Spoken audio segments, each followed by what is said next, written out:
калыптанган көз караштарды жоюу, кыялдарды ишке ашыруу, бирдей укук, бирдей мамиле. Аймактарда даярдалган теңдик уктуруусун сунуштайбыз.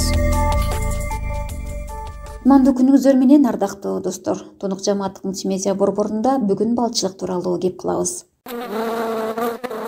Айзене Жыртакова Актала районундагы Кара Бүргөн айылынын тургуну. Бир топ убакыттан бери балчылыкка кызыгып жүргөн каарманыбыз былтыркы жылы балчы элек сатып алып үй-бүлөсү менен иш баштаган. Балчылыкты таанышыбыздан үйрөндүк деген Айзене арлар тууралуу кызыктуу маалыматтар менен бөлүштү.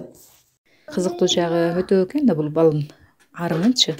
Эртең менен эрте арлар ойгон электе эки чалымчы арысы ушу жер кезип, кайсы жерде гүл көп, кайсы жерде чөп бар экенин ушу пландын картасын чийип келип айтып берет экен ызылдап ушу арларга. Анан ошол жакка арлар убактысын текке кетирбеш үчүн ошол жерге барып, ошол жерден бал топтоп келет экен. Башка челектин арысы кокусу адашып келип, башка бир челекке кала турган болсо, ошо ичине киргизип балын төктүрүп туруп, эчке чыгарбай ошол жерден башын кесип салышат экен да.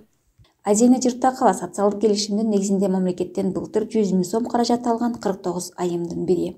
Актала райондук эмгек жана социалдык өнүгүү башкармалыгынын сектор башчысы Манас Молдалиевдин айтымында бул долбоор бир канча айымдын ишкерлик кылуусуна жол ачты.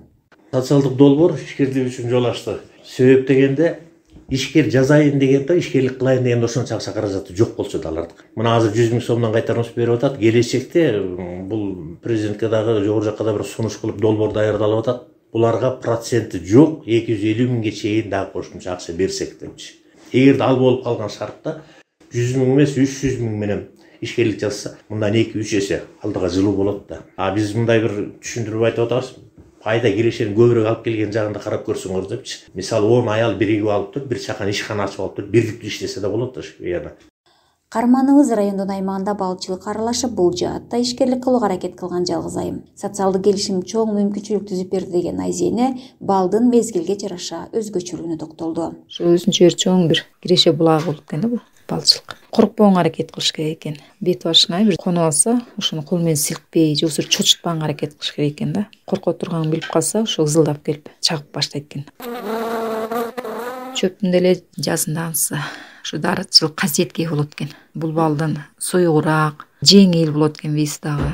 Таттуусу да азыраак болот экен. Жайда болсо орточо болот экен. Ал эми күзүндө болсо, ошо өңү кичине агышына тартып, салмагы оорлонуп, таттуулугу да өтө артып калат экен. Түнкүсүн уктап жатканда бир жерден башка жерге көчүрүп турушубуз керек экен да. Ушул өзгөчө өтө оор түйшү ушул болот экен. Кышында болсо арларды бир температурада кармап, өзүнүн балынан азык кылып, же болбосо шекерди сироп кылып, азыгын берип, карап, көзөмөл кылып туруш керек экен мындай. Кыргыз балы дүйнө жүзүндөгү эң мыктылардын катарына кирет жана дарылык касиети күч болгондуктан базардагы баасы 500 сомдун тегерегинде. Райондук эмгек жана социалдык өнүгүү башкармалыгынын сектор башчысы Манас Молдалиев балчылык кирешелүү тармак экенин белгиледи. Себеби келечегинде могу 3 жыл кайтарымсыз алып атпайбы, андан арада ошонусун өнүктүрүп кетсе, улар патент алып иштегенден кийин райондун экономикасына салык төлөмдөрү түшүп калат да, көбөйүп.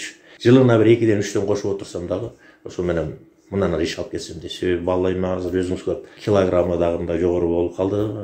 Анан 1 тонна бал өндүрсө, бизден 100 000 алса, 450 000, 500 000 чейин акча табылат. Кирешелүү тармак болуп калды анык. Аялдардын эмгек рыногуна катышуусу экономикалык өсүшкө өбөлгө түзүү менен каржылык абалын көзөмөлдөөгө жана жаңы көндүмдөрдү өздөштүрүүгө жол ачат. Ошол себептүү идеяны сунуштап, коркпой баштоо маанилүү. Ушун менен кезектеги уктуруубуз аяктады. Даярдаган Барчын Мамытбекова. Күнүңүздөр көңүлдүү уласын.